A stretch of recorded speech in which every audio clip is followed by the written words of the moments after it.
rural area of northeastern Nova Scotia. The RCMP is the lead agency here, along with EHS. Hundreds of search and rescue crews from Halifax to Cape Breton. During the daytime, there are anywhere from 100 to 140 search and rescue crews in the woods. A spokesperson for the Chignac. This is from True Crime Stories Hour.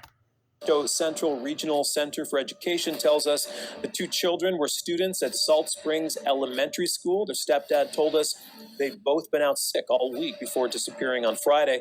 The school has additional support staff on site at Salt Springs if anyone... Obviously, this is a little bit older. But what I like about this particular video is that we can see Daniel Martell, several pieces of footage I can see of him being interviewed that I haven't seen before. And it is really strange that you have so many channels out there that are yapping about opinions and are undecided, contradict themselves, and so on and so on. And I have to go there to... In other words, if you have a YouTube channel, maybe the good thing to do would be actually to compile all of Daniel Martell's statement. Oh, Lauren from Facebook, I would suggest this to you.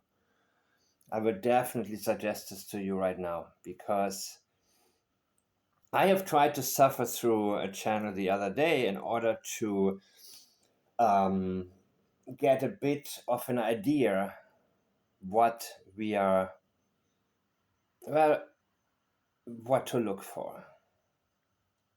But I couldn't stand the narrator just making contradictory guesses and basically leaving the viewers more confused than they may have been in the very beginning. So the biggest problem that all of us have is that we are so likely to compare something to what we ourselves have experienced or witnessed in the past. Which is also why a lot of people get triggered by Chris Foot, because they will tell you, I had a narcissistic boy. Well, I hate the term narcissism. It's so overused. Psychopath, so overused. Sociopathy, however, as I have come to realize, is a real thing. It's an actual thing. But that is something that, relates to Katie Proudfoot, Casey Anthony, Ted Bundy, O.J. Simpson. These were real sociopaths. And I do not see signs of sociopathy in Daniel or Malaya. Needs that support. Meanwhile, the search will continue into the night here in the Lansdowne area of Pictou County for young Jack and Lily Sullivan. This is the case of Lily and Jack Sullivan. Okay, I don't know who's behind this, but this is obviously, not the person's real voice. It's later you will realize it when he mispronounced Letitia Stouch. And so I have no idea who's behind this, but he will talk about statement analysis. I will, of course, comment on that a little bit here and there. But I also want to make sure that what we are paying attention to is Daniel Martell himself. So while I am not that happy with a lot of what I'm hearing necessarily, I still think that it can help us in terms of being a training tool. In the last one that I have covered on a channel, I have pointed out how I think the narrator makes very common mistakes, but then I also realized that when somebody gets on and just plays both sides, if you will, throws out whatever they can think of without any of it having any basis, maybe being watching these videos will actually lead you further away from the truth. A mystery that has shaken a quiet community and baffled investigators. Baffled. But sometimes the answers aren't hiding in the woods. They're hiding in plain sight. Today, we're taking a closer look at the man who stood. Look at this. There is no tear. There's nothing. This is a guy pretending to cry, so I don't care what that other channel says. My heart breaks for him. What? This guy is fake crying. Remember Seth Rogers' face on AMW. Remember Susan Smith's husband trying to stay composed. This dude is grandstanding.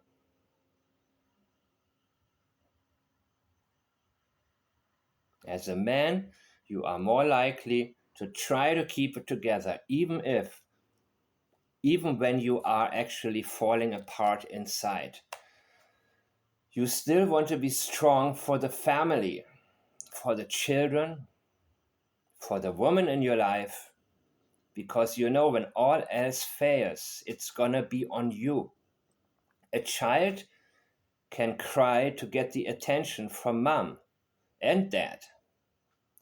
When a woman breaks down and cries, that signals the man it's time for you to be strong and to take over. And that is something that I have seen very, very powerfully in the case of Chris and Katie Proudfoot. Chris can spot a person's weakness from miles away, and he will not let go. When he feels there's a weakness, then he knows he's gonna look good being strong.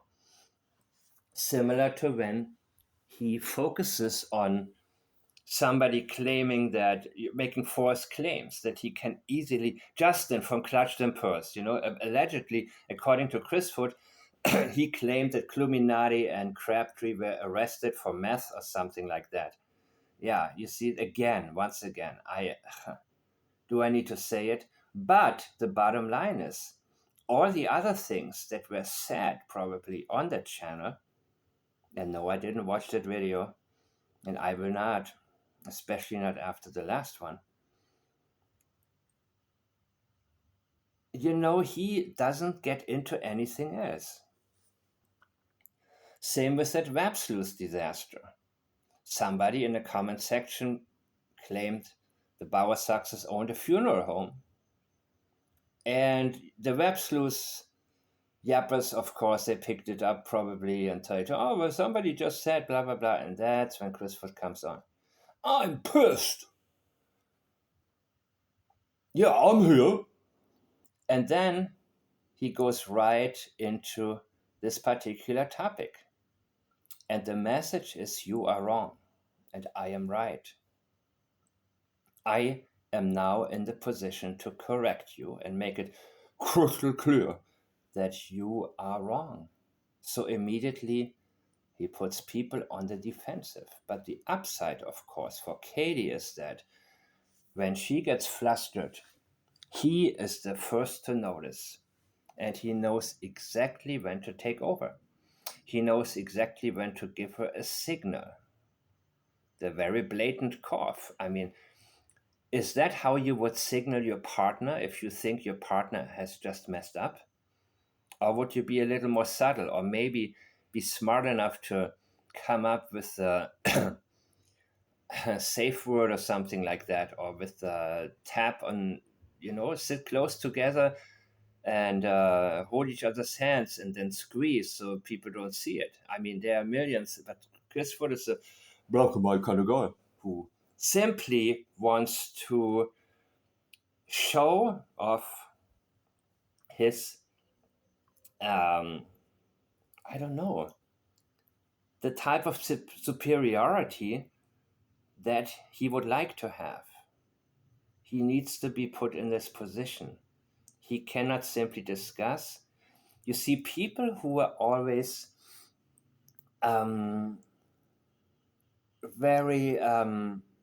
they sweat the small stuff.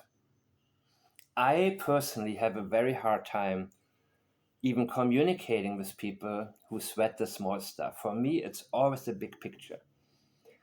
Even when I have to realize statement analysis may not be the smoking gun here. It may be something else. But there are many who are trained in analysis who will not move away from it simply because they want themselves to seem more important than those working other areas of criminology. They want their field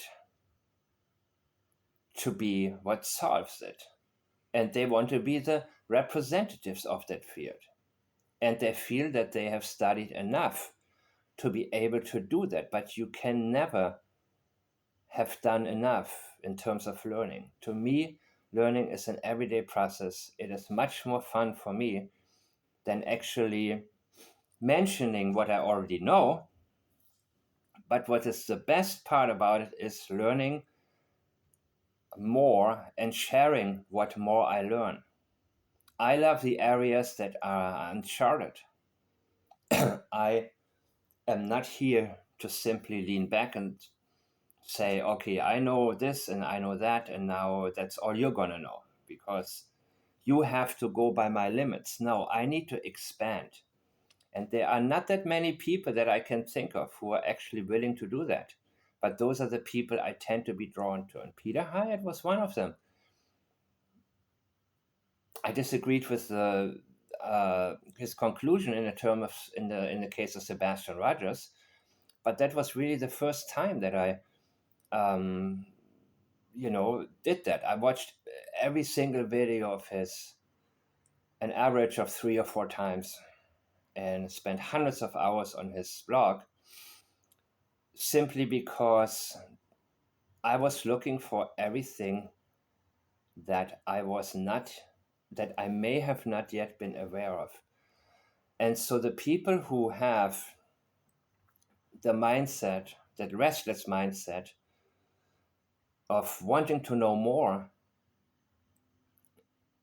they are the right people for this field in terms of getting results. Yes, you can always get a job. You can always work for a department but we see how some law enforcement branches mishandle cases all the time. So I hope that in this case of Daniel Martell, and I mention him first because he is the person who talks the most, and he gives us actually most information, that they're looking at him, that they're analyzing him. And I hope that Canada's best are going to zoom in on that. Before cameras and spoke for the missing. And he's looking down. And he's trying, look at his face. Does it look like somebody who's crying? And this is something that I saw in the Ted Bundy interview, the last one he ever gave, where he gave up a lot of information because he was hoping not to be executed. A sociopath rarely admits to having done something and having lied, and they don't want to be exposed because of their pattern. Because a sociopath has grown into a pattern of lies. And when you uncover one lie, you can uncover the entire pattern.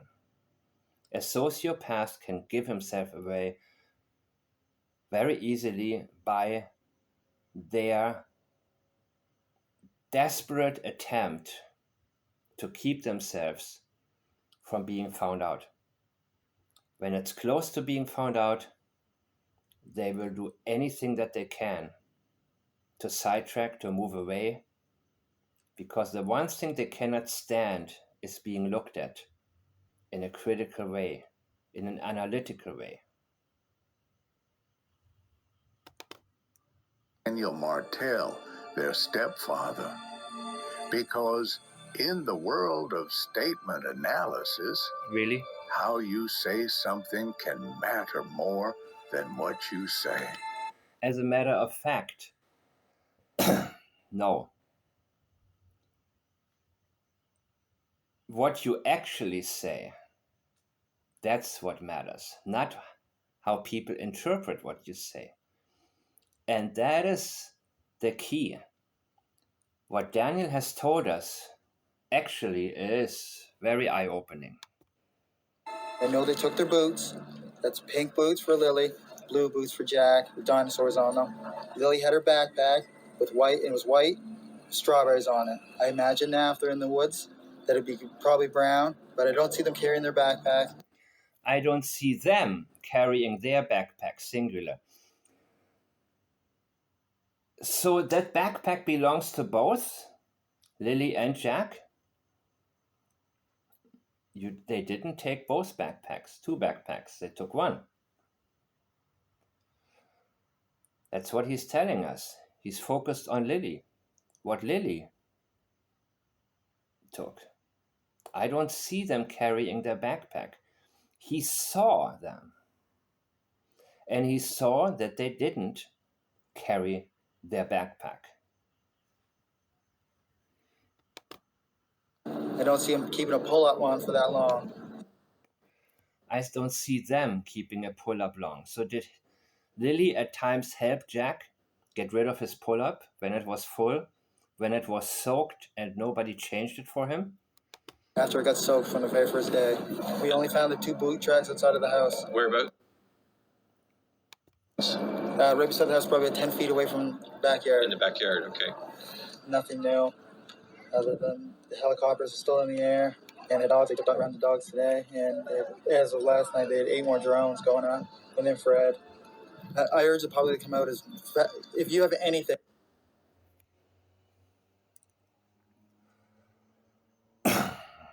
As I have stated before, I do not believe in body language experts. What I believe in is your intuition. I believe that when you look at him and you forget everything you learned and heard, you may be able to tell much more than from any true crime channel. Don't ignore your intuition here.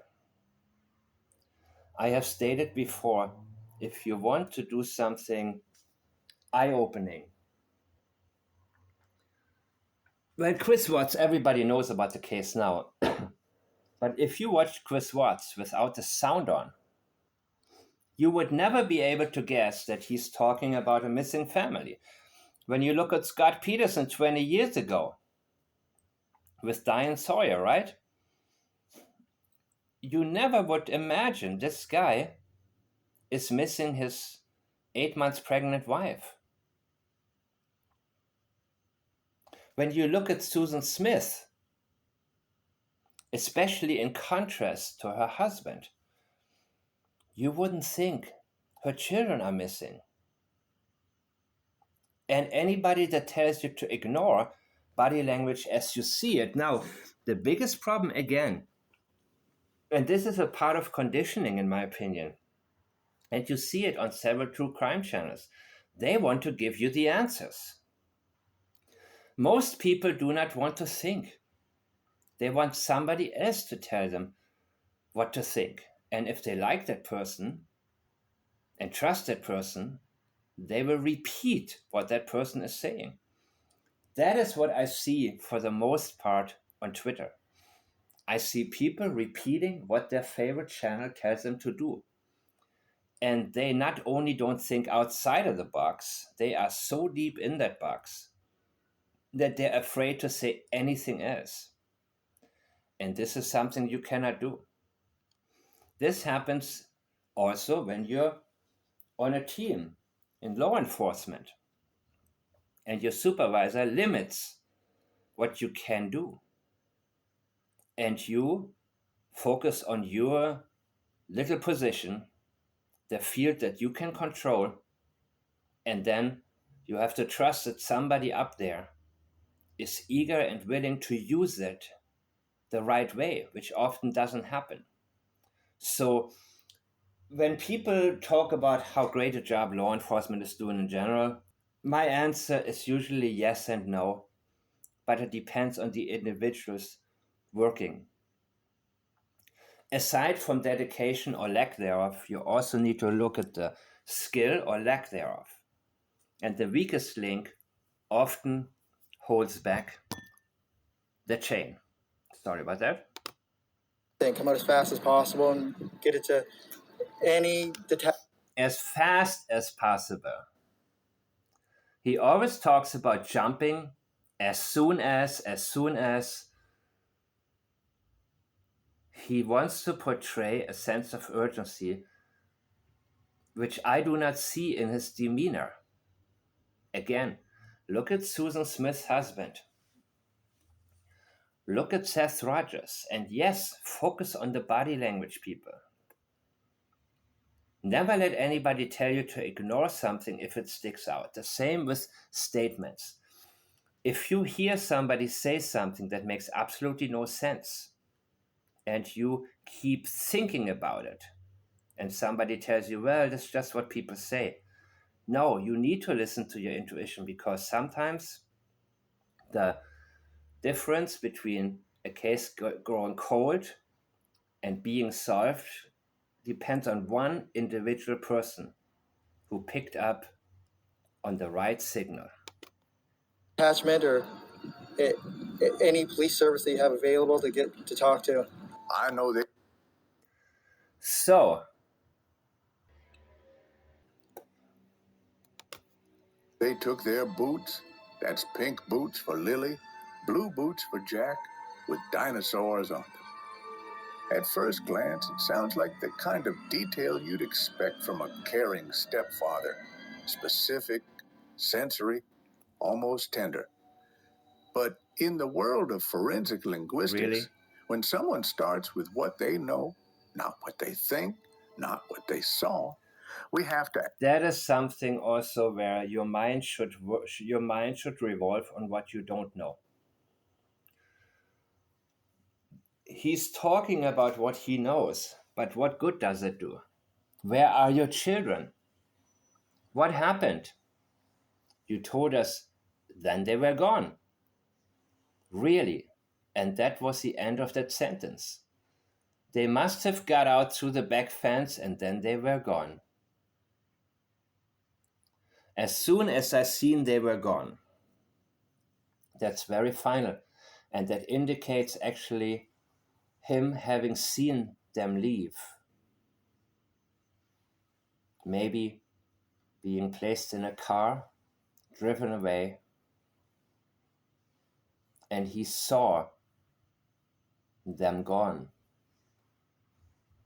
Rather than saying, I didn't see them.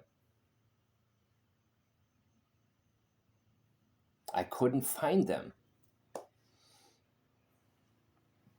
That would be experiential memory, saying, I was searching, or I couldn't find them. My kids were not in the house, they were not in the backyard. I didn't see them. You would talk about what you didn't do, what you were unable to do.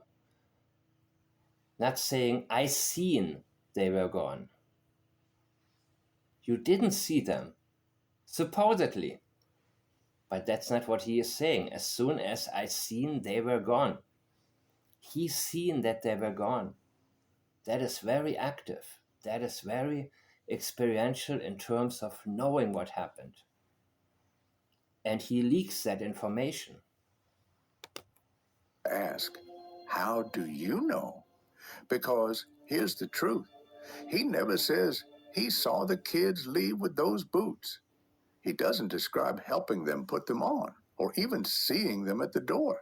He simply asserts it as fact. The boots were right beside the door and they proceeded to, I'm guessing, playing outside. That's what he said.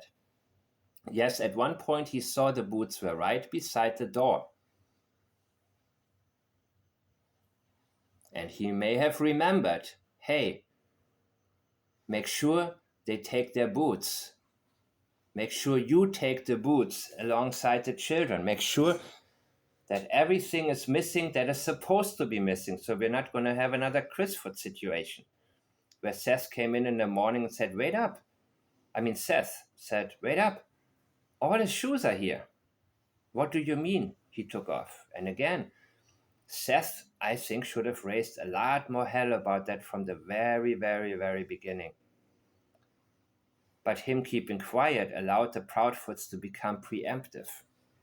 And Chris Foot is extremely preemptive, the polar opposite of Seth, who's very not a go-getter, right? Chris Foot is. Chris Foot said, from now on, no matter what we say, before they ask questions about Sebastian's shoes, we will be the one making sure to mention that he took that he didn't take any shoes. The shoes are still in the house. And they painted a picture of a child who was really disabled. And they did that because they wanted people to say, wow, yeah, I can see him just running, doing something nonsensical, just in the middle of the night running away because he had such a severe condition. But that's not the case, people. Act. I know. And that phrasing shifts the tone from witness to narrator. That's important because when someone inserts knowledge they can't confirm, we ask whether that knowledge is constructed or concealed. Then there's the shift to Lily's backpack. Okay, so listen, look at this whole footage. And again, I find this video valuable enough in terms of being a training tool I can comment on and correct as needed, but it's obviously put together pretty well in terms of showing us where they lived. So this is a sliding door, right? So you're telling me that in this trailer, their sliding doors are high-tech Swiss engineering or Japanese engineering or NASA engineering, whatever. That these sliding doors cannot be heard when they're being opened. Are you trying to tell me that?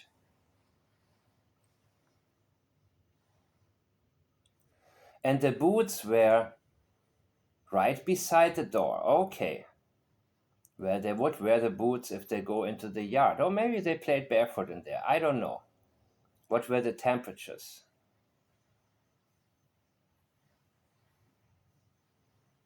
So they must have gone out here, right?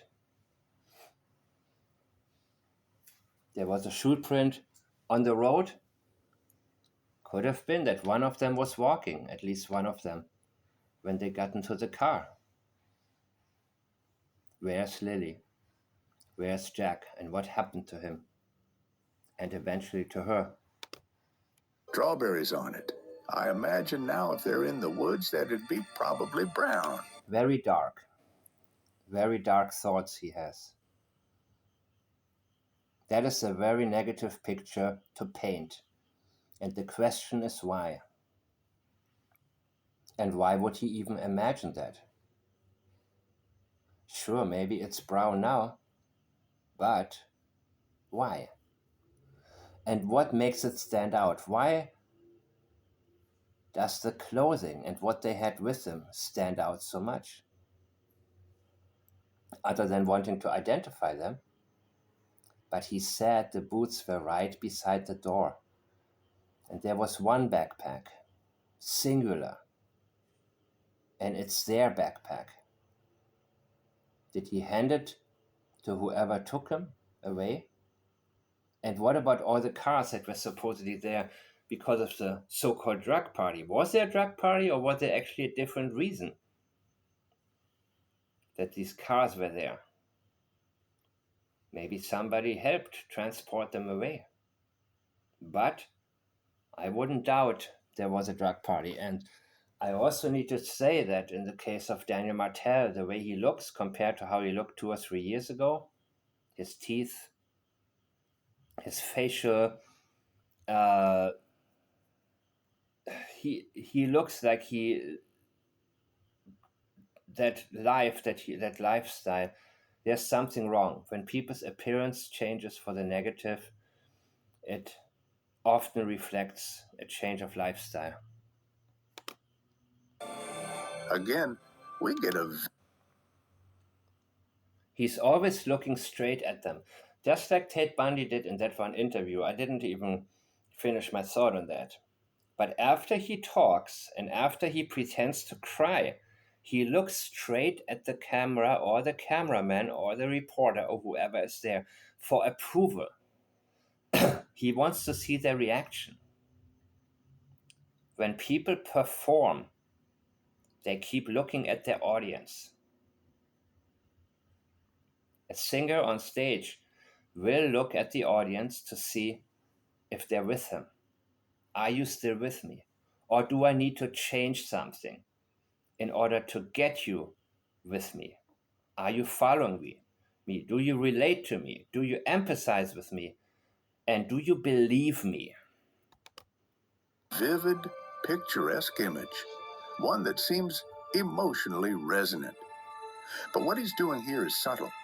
He's pulling us into a mental simulation, not evidence, not fact, but visualized speculation. And that's a pattern we see in people trying to guide the narrative. Also, both of their faces. He is the fighter, right? That's what he wants you to believe. I'm the one here fighting for them. She is working hard on concealing her own feelings, her real feelings. That's what I see. And he is working hard on portraying somebody that he wants to be seen as. Somebody who has no idea, somebody who's fighting, somebody who jumps into the car, into the woods. He constantly jumps. Restless. Don't look at me. Look at what I am doing right now. I cannot be guilty of anything. I wouldn't be searching as much as I am doing if I knew where the children are. The use of imagined conditions, dirty boots, soaked pull-ups, weather-worn backpacks, gives us the illusion of knowledge while avoiding any real-time observation. He's not describing Fake knowledge. Fake knowledge, people.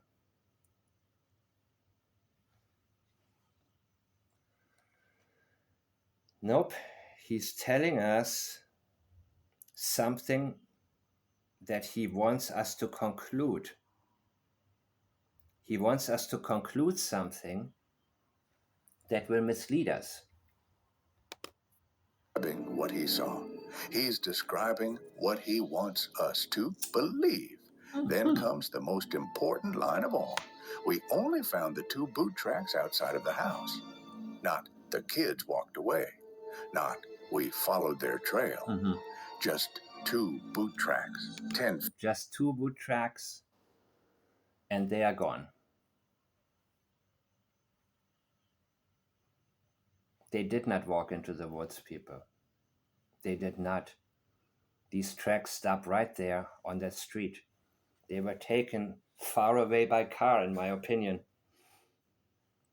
So I'm not sure why they are searching all this whole area. But yeah, they probably figure we don't know how far they have been taken. Maybe the bodies have been disposed somewhere within that 5 square kilometers, right? feet from the house. Because in real missing child cases, parents latch on to hope. They speculate wildly. They chase every possibility. But here, Daniel Martell constructs a quiet Look at this. Look at this dude. Look at what he's doing. Missing child cases, parents latch on to hope. They speculate wildly. They chase every possibility. But here, Daniel Martell... Look, now he looks up. He quickly pretends to cry, and immediately he looks up. constructs a quiet, self-contained version of events. Clean, Look linear, at that. Look at this emotionally blink, sterile. people.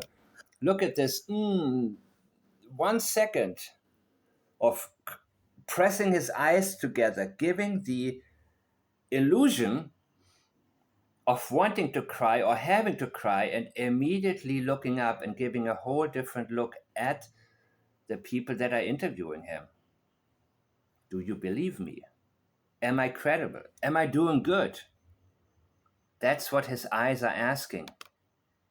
The woods swallowed them, and now he paints. And then he looks up. Did you see that? He looks up into the sky.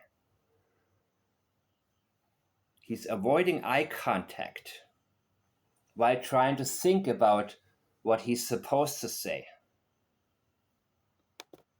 Scenes from inside that darkness. Again. But the real darkness. All right, team, we're transitioning to FLAC, but tasks are still going to be on both. Shut up. Did nobody see my Polygraph post? No, I haven't. Might not be out there. It might be here, in the words he chooses and the truths he avoids. I urge the public to come out if you have anything, come out as fast as possible. Anything, right? Like Chrisford, anything and everything. Anything just to... He doesn't think... Remember what he said? There's hardly any evidence. Hardly any. So he's not as confident as Chrisford, who said there's no evidence whatsoever. He knows if they look hard enough and if they look in the right direction, they will find evidence. But he thinks that they might not. So he wants to sidetrack as much as possible. He's not as assertive as Chrisford, but he's doing pretty okay in terms of keeping it together for now. I don't know for how long he'll be able to do that. But you see, he is telling us, go sidetrack the police with anything. Doesn't matter if it's true, doesn't matter if it's false, doesn't matter if it's irrelevant. And we all know most tips are not useful. And people even get offended when their useless tips are being rejected. Like that woman that supposedly saw Sebastian. What a load of crap, man. But that's what we have to deal with. There's a difference between dealing with the people that we work with and that we respect and that we know and with whom we can communicate about things we're interested in, and then the general public who try to maybe insert themselves and don't care if it's, useful, helpful or not. The only thing that they know is they feel better about being a part of something, even if it's complete nonsense. So he is not being specific about what kind of tips, if you see something, he is just saying anything, as soon as possible. Again, he's faking urgency. Get it to... And I'm sorry, he seems a lot more relaxed in his posture than I would expect somebody to be. There is no urgency. He's trying to portray it. Any detachment or any police service that you have available to get to talk to. And Jack just absolutely loves bugs, dinosaurs. What's with these bugs? Anything like that? Right. And then that sound. No, this dude is far from... And again, if your favorite channel pretends that this cry is real or tries to sell you on it, then you may want to reconsider something to watch that allows you to think for yourself, where you don't have to go every 2 minutes like, oh my God, am I really listening to this? Forget anything that stands in the way of your ability to analyze a situation. Do not be afraid to let your intuition tell you anything. And if anybody tells you otherwise, that means they're in the box. And yes, you can be in the box and be good enough to get a paycheck, work for somebody. But here we are result-oriented people. It means I am not working on this case in Canada. I am not showing up from 9 to 5, putting in my time. Here, I just have I have just analyzed these 20 pages in the last few days, and here it is. My work is done. I put a stack on your desk, and my check is coming. And as for what's going to happen in the case, I don't know. It's not my responsibility anymore. I did my part. What is important to me, and what I am thankful to be able to use YouTube for, is to look at the big picture and see what we can all do in order to help figure out what happened here. And the most importantly, clarity. We need clarity. We want to remove everything, every lie, every attempt to lead us in the wrong direction.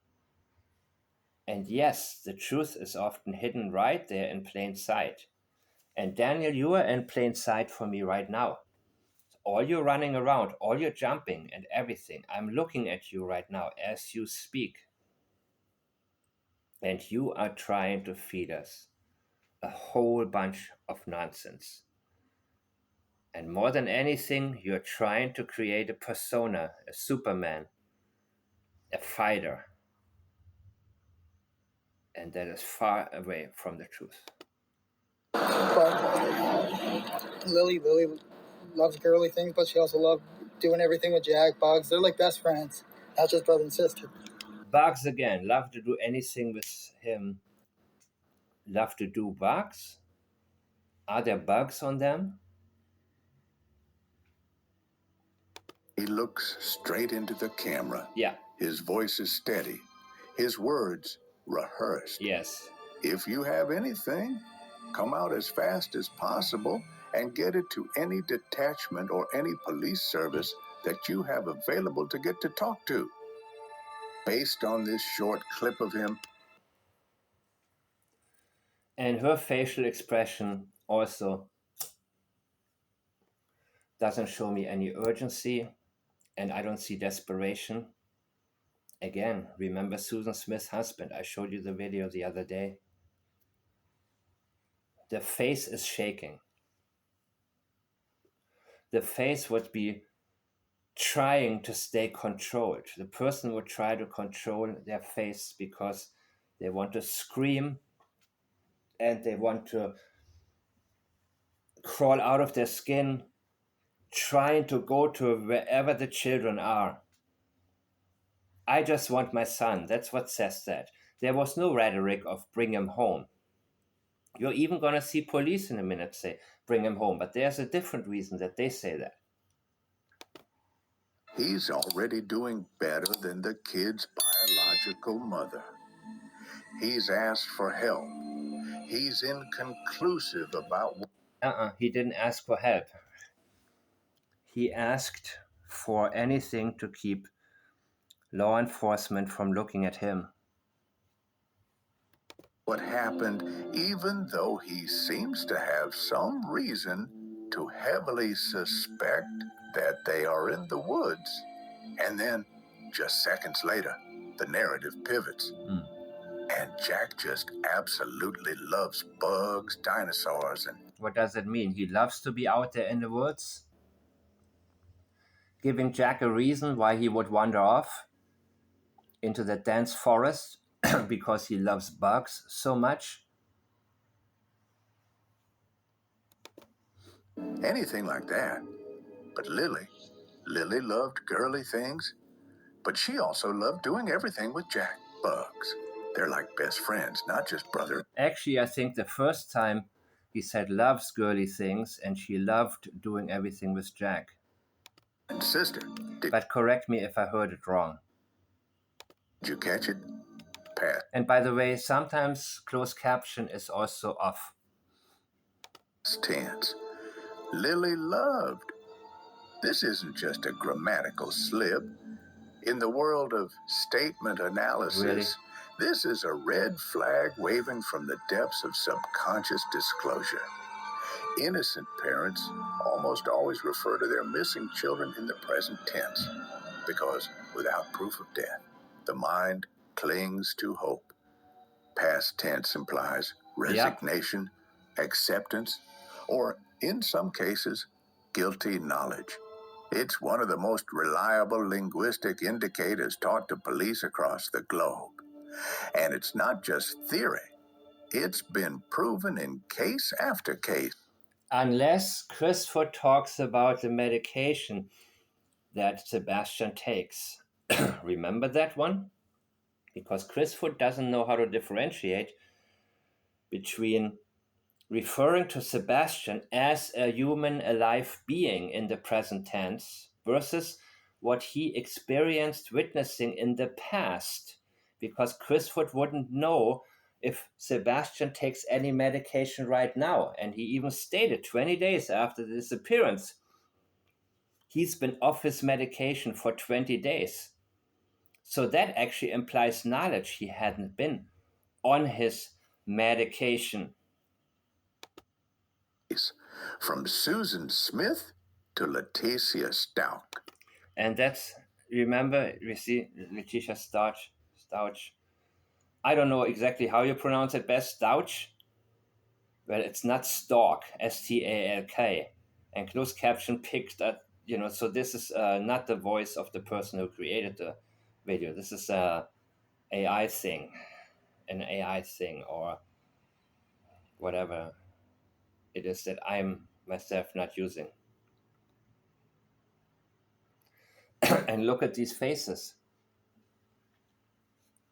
There was no change in terms of expressed worry that you really cannot properly do unless you're a trained actor and not emotionally attached in terms of actually knowing the truth. An actor can take on a role and become that person because there is no conflict of interest in terms of contradicting experiential memory.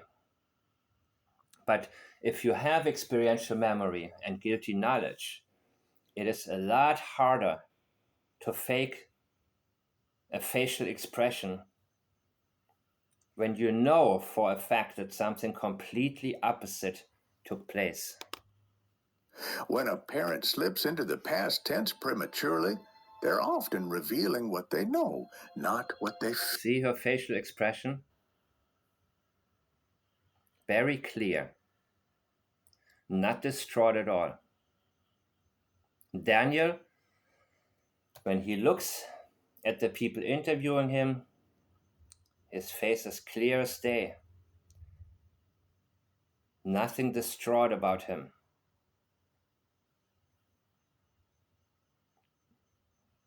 And just looking at this picture, yeah, he's doing a good job compiling the images to remind us of cases that have similarities. Fear. But there's more. This is your brain when you're struggling to focus. No, that's my brain when I have to watch a stupid commercial. But getting in the zone. Notice the deflection in tone. He doesn't describe the urgency of the moment. He doesn't recount the panic, the chaos, the silence that must have filled the house when they realized Lily and Jack were gone. Instead, he paints a picture of strawberry backpacks and dinosaurs and bug collections. It's comforting. Yeah, he doesn't talk about them. He talked about what they supposedly had with them. Almost too composed, because when people are in crisis, they're... And not at all about what they must be going through. That should be on his mind. Language reflects that. Their breath shortens. Their thoughts fragment. Their emotions bleed through their words. But here, we see the opposite. A man who speaks not with pain, but precision. Exactly. So does this mean Daniel Martell harmed Not the children? necessarily. Number. Does it mean he knows more than he's saying? Indirectly, yes, I believe that. As for directly, I don't know. Come on. Possibly. But what it does mean, unquestionably, is this. When you describe a missing child in the past tense, before a body is found, you've already buried them in your mind. When we were searching, we covered everywhere possible. Again, everywhere. Everywhere possible. What? You are supposed to think about all the possibilities that you haven't covered. What did I miss? What am I missing? That would be on your mind, not what you know and what you have already done. You haven't done a damn thing because the kids are not here. It doesn't matter what you have done. The children are still missing. When Seth Rogers was asked, how satisfied are you with law enforcement? My son is not here. How the hell you ask me I'm satisfied? How the hell you want me to talk about what I have done or what they have done if no results are present? Even in the first day we did, even with me running. What was the first day, Daniel? What was the first day? Was it Thursday or Wednesday? Was it Wednesday? Wednesday night? Running through the woods, I was ahead of the helicopters and ahead of the drones and stuff like that. Screaming loud as I can. No, you don't do that. This is such a red flag, people. And you get used to his language, right? But we don't know his regular language. We don't know what Daniel is like or was like before this. We only know the Daniel on camera now. We don't know how he usually talks. But you don't brag about what you have done. Because whatever you have done didn't bring the kids back. And that's exactly what you need to do, bring the kids back. So don't waste my time telling me that you screamed loud. Until my throat hurt, running through water that was up to my waist. And as soon as I got back, I wasn't allowed back in the woods. You can't run through water if it's up to your waist. I've tried running through water that was up to my upper thighs. Not easy. Woods until a man dressed in military outfit said I could go back into the woods. Uh-oh, there we go again. Let's see what he does next. 4 days. Yes, he's hiding his face because of these fake, because he doesn't want you to see the absence of tears. He should be having tears now, according to what he's trying to portray, but he can't get them out. So he's hiding his face, so people think maybe he's crying under these hands, but he isn't. And we've seen it before when he done the same thing and all of a sudden looked up for approval to the people interviewing him. In his eyes, there were no tears. As a man, you are trying to hide your tears to keep it together. He's pushing for them. He's trying to get them out and trying to look like he's crying. And here he is using an excuse. Or rather, he is trying to tell you why he wasn't in the woods non-stop, because somebody in military uniform. So he's telling you that was an authority figure. That's telling you he wants to constantly run through the woods because he is there to fight. And he was not able to because a high authority kept him from doing so. Otherwise, he would have. He feels the need to account for every single second of every single day. And he wants to be seen urgent, running. He's jumping in the car. He's jumping in the woods. He's jumping and running. And if only for a few minutes he isn't in the woods, he feels a need to explain to you why. Daniel Martell knows that there is nothing to be found in the woods. Nothing at all. And if only for a few minutes he is seen not searching in the woods, he feels a need to make sure to tell you not to interpret this as what is actually factual. I'm not going into the woods because there's nothing to be found. That is the conclusion he doesn't want you to draw, because it would be the right one. He knows there is nothing to be found in the forest. He is ahead of the drones. He is doing all of this. He's focusing only on his activities and not where his children might be. Malaya cannot handle it. As a biological mother, she is more connected to the children. And playing this kind of game is something that she wouldn't be able to go through. She gave one statement, one interview. And after that, she was done. She was done with Daniel.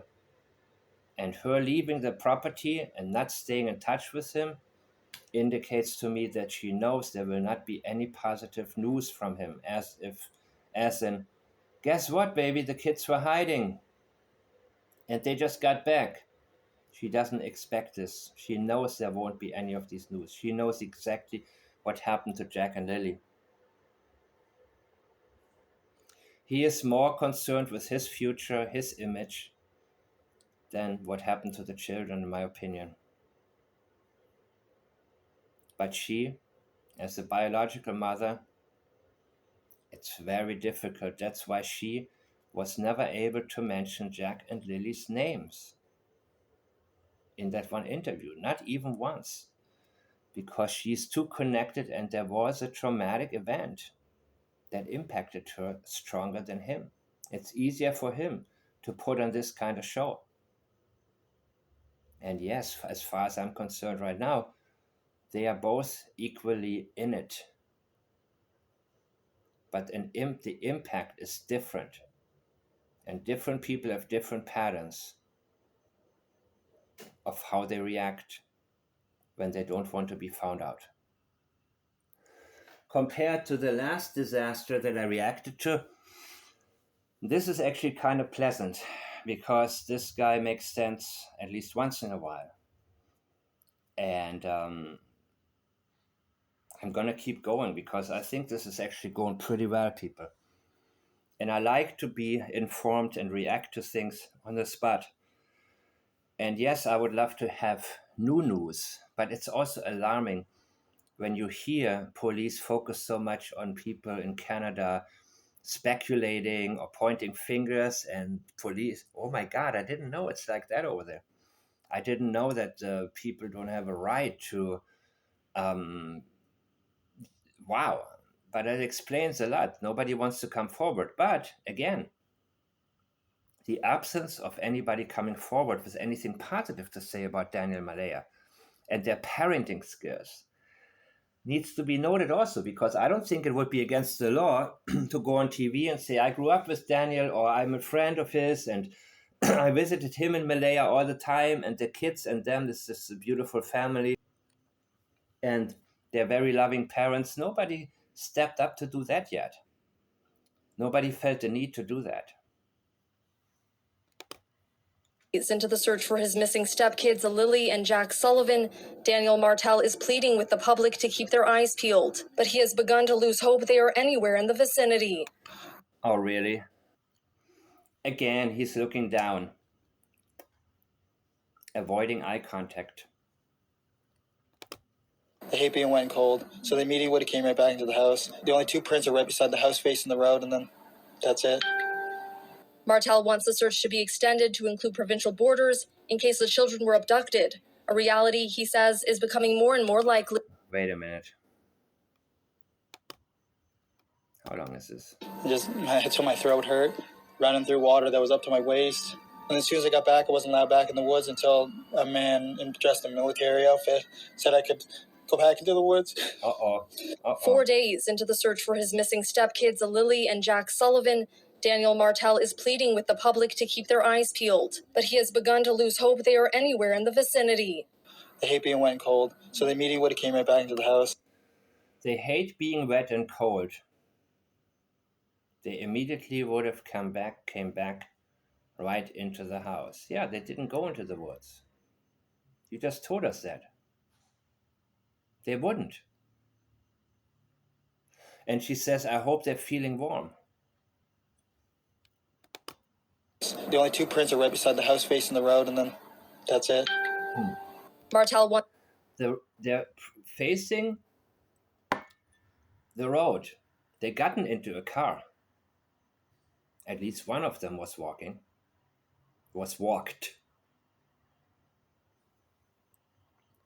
And that's it, right? he has begun to lose hope they are anywhere in the vicinity. They hate being wet and cold, so they immediately would have came right back into the house. The only two prints are right beside the house facing the road, and then that's it. That's it. Case closed. Nothing else.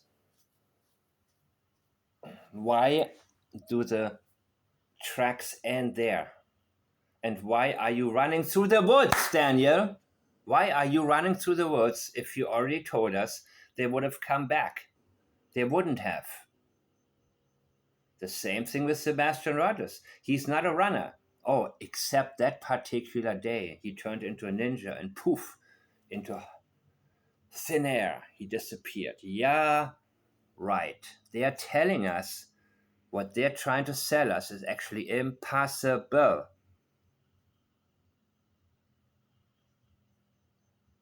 But why are you running through the woods? Because it's only for show. Martell wants the search to be extended to include provincial borders in case the children were abducted, a reality he says is becoming more and more likely. Post any officers they can get at the New Brunswick border, PI border, and get them at every airport possible. Martell confirmed that when the two children went missing from the home behind me, Lily was wearing a pink shirt and pink rain boots. Home. When Seth said, I just want my son, I want to find my son. Yes. Bring him home, that phrase often indicates I want things to go back to normal in my home.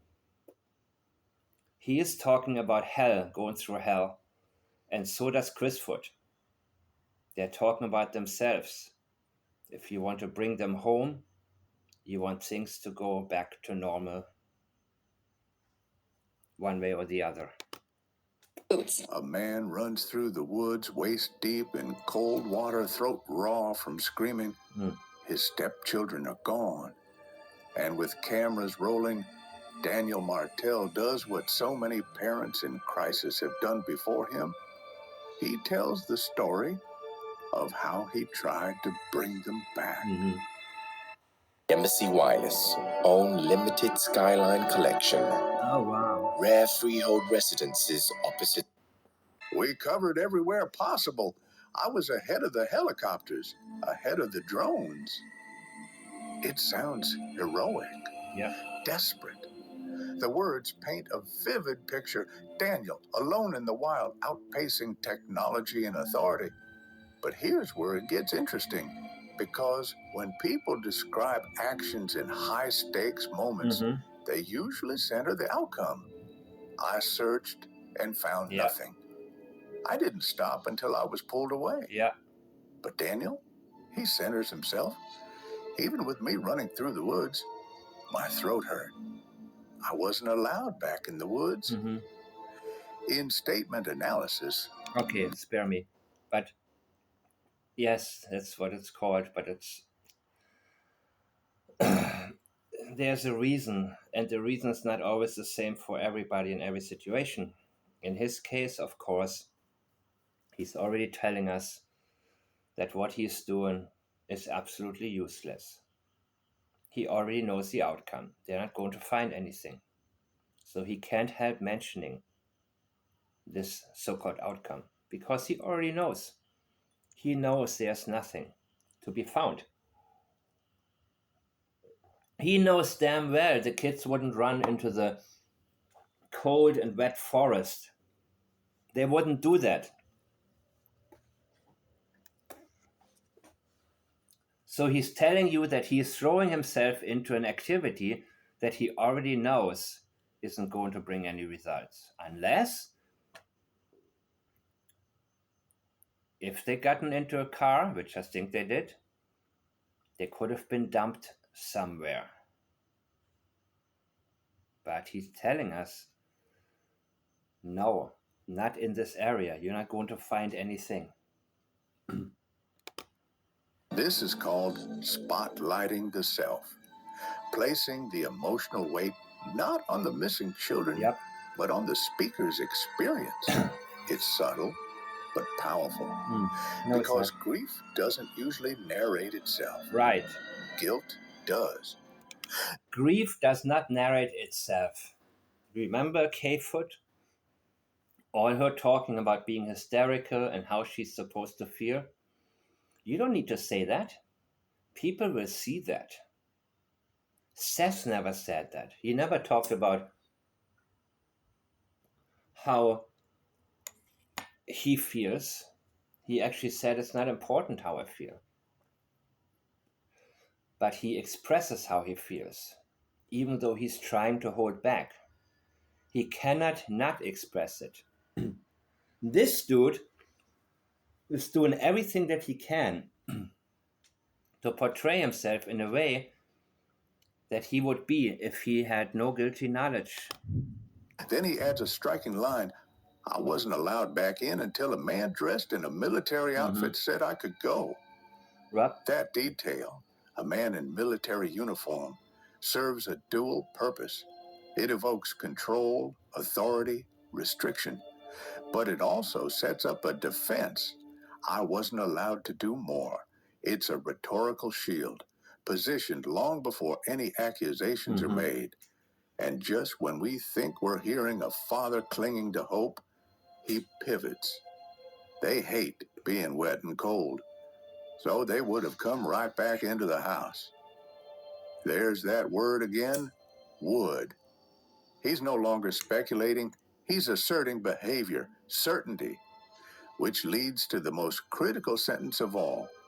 The only two prints are right beside the house, facing the road, and then that's it. Not That's it. They walked away, not they went toward the woods. Just prints facing the road.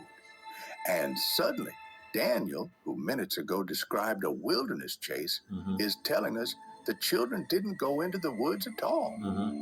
That's a contradiction. And in a missing child case, contradictions aren't just red flags, they're flares in the dark. Yep. Ella McDonald narrates that Daniel wants the search expanded across provincial borders. He talks about airports, Prince Edward Island, New Brunswick. On the surface, it's a plea for urgency. But to a trained ear, it's something else, a redirection. When facts at the scene don't add up, widening the scope can have a secondary benefit. It pulls attention away from home. Yeah. So, what does this all mean? Because whatever took place at their home. Doesn't mean Daniel Martell harmed Lily and Jack, but it does mean he's guiding a narrative, not just grieving in one. It means he's framing himself as a proactive, restricted father while offering no clear timeline, no first-hand observation of the children leaving, and no consistent theory. Yep. And when your story moves fast... Remember the inconsistency in what Chris and Katie Proudfoot, after, according to them, how Sebastian supposedly got out of the house and the door was locked and then the window was open. So they're throwing out all kind of crap. And it's similar to the staging of the crime scene in the case of John Benet Ramsey. Very, very similar. They had the strangulation, the staged assault, everything. They throw everything out there because they know, or they figure, people pick up different things and people start to theorize.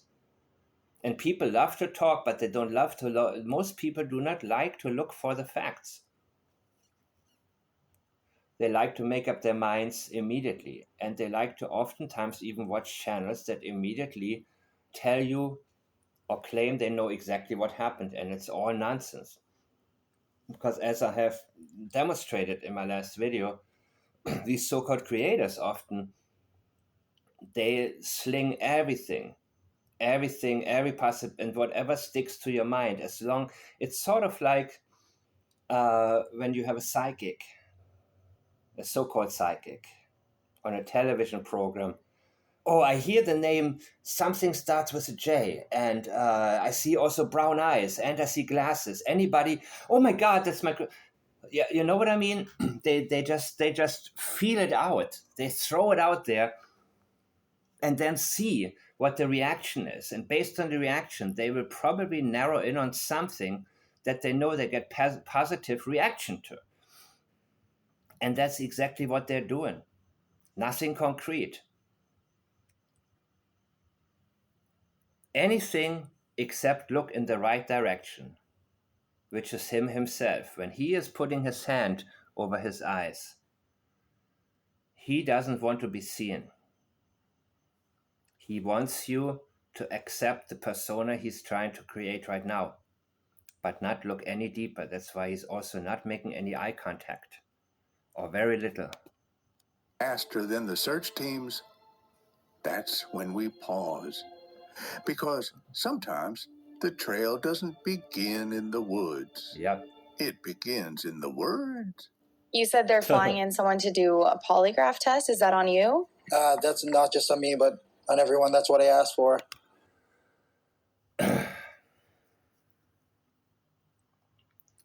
That's not just on me, that's on everyone. But you asked for it? Did the others ask for it? Why did you feel the need to say it's not just on you? And did you ask for it? Or did somebody advise you? You should ask for it before they ask for it.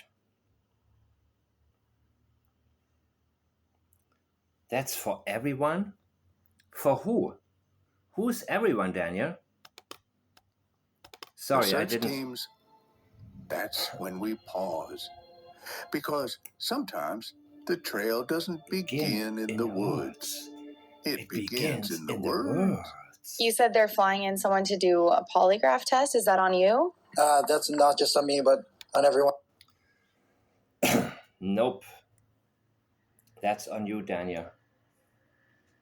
He doesn't want to look like a suspect here. Again, don't look at me. That is always the message here. Only look at me running through the woods, even though I told you, actually, the kids cannot be there. They couldn't have run away. Well, that's what I asked for. I asked for that so early on, and there's not many places that do it in Canada. He asked for it early on. He wants to make you believe that he is very preemptive and proactive here about everything, and that he has nothing to hide. But mind you, these are just words for now. I want to see what the results were. I want to also know what questions were asked. When somebody tells you a polygraph was passed, do not ever, ever, ever assume innocence. If I can compare the exact questions and the exact wording used to what the person's regular pattern of speech is, then I can say with pretty high certainty whether or not the results actually mean something. But even Crisford, he told us it's an open book cheat test. So a polygraph is only as good as the questions that are being asked. You can never say, okay, he passed the polygraph, that's it. No. I don't know who the polygrapher is. I don't know how good they are. I don't know how well they studied him and his parents. But again, DeMarco always asked the same question twice, but in different ways, after studying the subject, to avoid them being able to weasel themselves out with semantics. because in their language they interpret things differently than you might. Canada, so they're flying somebody in. Why do you Really? Not a lot of people do it then? think you need to do that? Do you think they don't believe you? I think their side of the family doesn't believe me, and I just want to clear it up for everyone. Clear it up for everyone, not just the people online making crazy accusations. It begins with a And everything. That's what he said after that. So he wants to clear it up for everyone. That is his reason for doing these searches, is because he wants everyone to see him in a different light. question. Simple. Director, you said they're flying in someone to do a polygraph test. Is that on you? And for just a second, Daniel Martell stumbles. That's not just on me, but on everyone. It's the kind of answer that tries to spread accountability, even before it's assigned. Right. Linguists call this distancing language, where the speaker avoids taking center stage, even when the spotlight is fixed squarely on them. He follows up. That's what I asked for. I asked for that so early on. It sounds cooperative. It sounds like he's proactive. This is the brother, by the way, right? And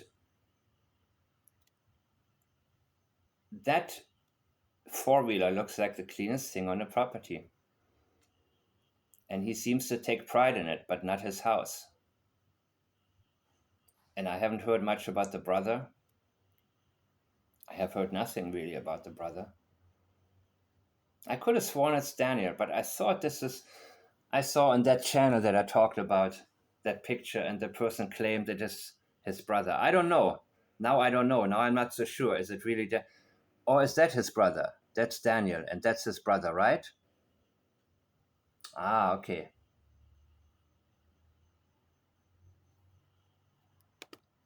But let's pause, because polygraphs are controversial.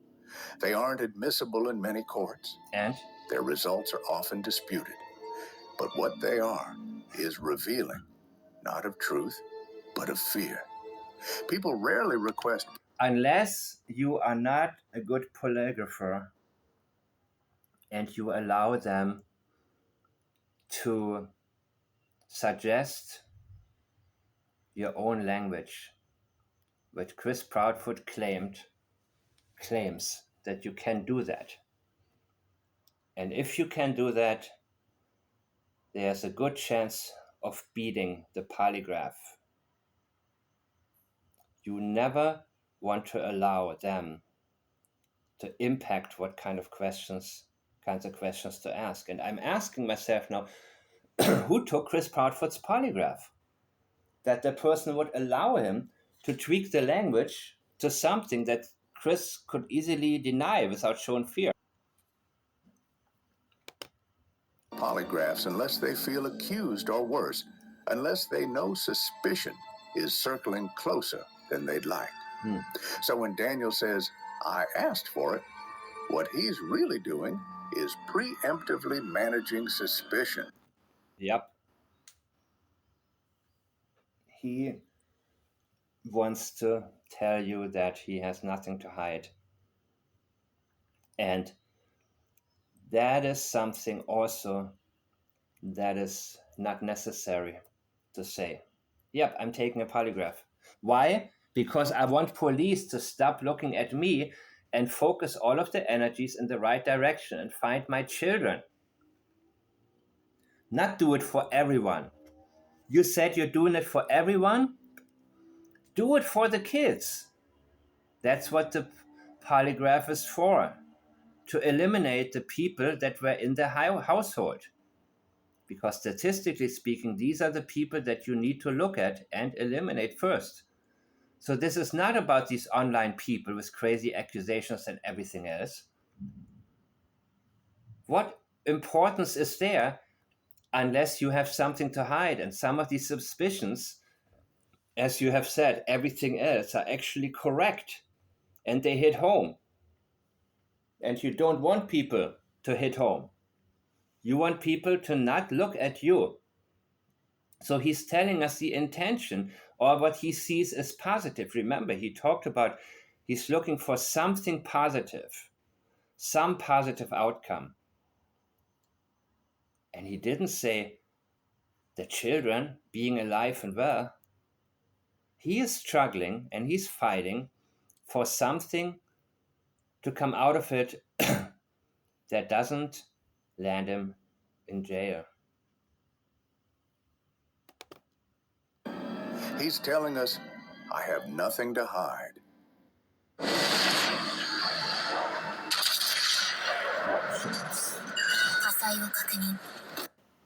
But in the world of high-stakes interviews, that move can cut both ways. The interviewer pushes deeper. Why do you think you need to do that? Do you think they don't believe you? This is where Daniel's answer becomes most revealing. I think their side of the family doesn't believe me. Notice what just happened. He doesn't say, I think the police don't believe me, or I just want to prove I didn't do anything. No, he shifts the focus to their side of the family. That's a redirect. It's no longer about law enforcement. It's now personal, emotional, defensive. Finally, whatever happened that both him and Malaya know about, he is letting us know. Do not give me all of the blame. This is not just on me. You don't have a right to pin this on me. He's not accusing them, but in my opinion, it is to make sure others understand they have no business pointing the fingers at him because she knows just as much as he does. he lands on a deflection.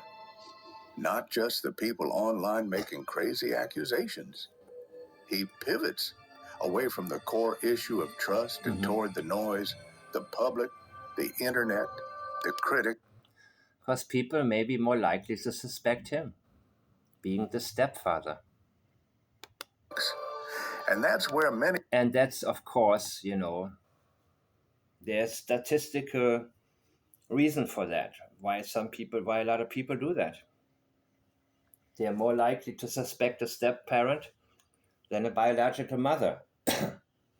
Which, of course, the more cases we get to witness, the more we realize that, both is possible. But yeah, it's probably more likely with the step-parent hurting a child.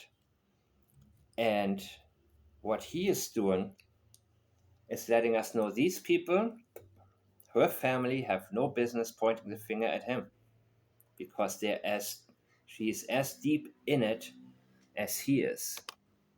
Many narratives fracture because when you're the stepfather of two missing children... Also, look at her facial expression. And I cannot always explain what I intuitively recognize here. But if we can just connect for a minute on this level, and I'm not saying this in terms of finger pointing or wanting to find somebody who did it. I'm talking about allowing ourselves, allowing the signals to come to us, allowing ourselves to read the signals,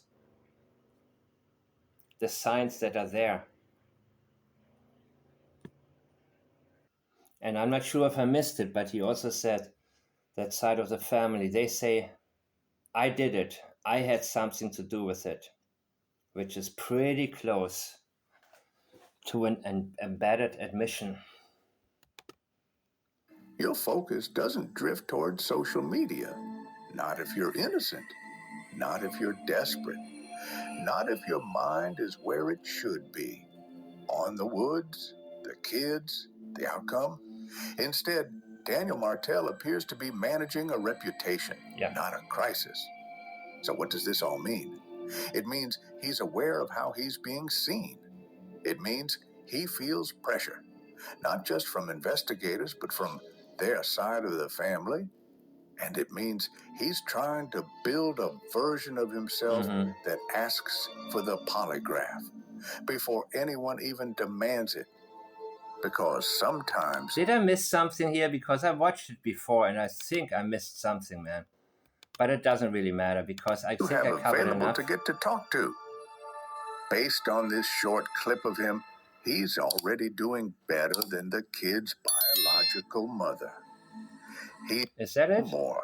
It's a rhetorical shield, positioned long before any act Oh, he God. chooses, and the truths he avoids. I urge the public to come out if you have anything, come out as fast as possible and get it to any detachment or any police service that you have available to get to talk. So, both of them know what happened. And I'm thinking that police now, after proving that they looked everywhere, I guess these are the steps they may have to go through to look everywhere. They will hopefully focus on them and find out exactly what happened.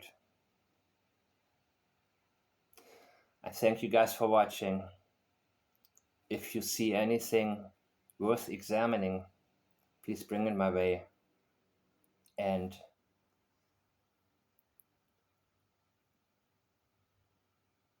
I hope that all of you will continue looking for the facts in every case and not allow yourself to be confused by other people's guesses. I'm Mike the Man, and I'll see you the next time.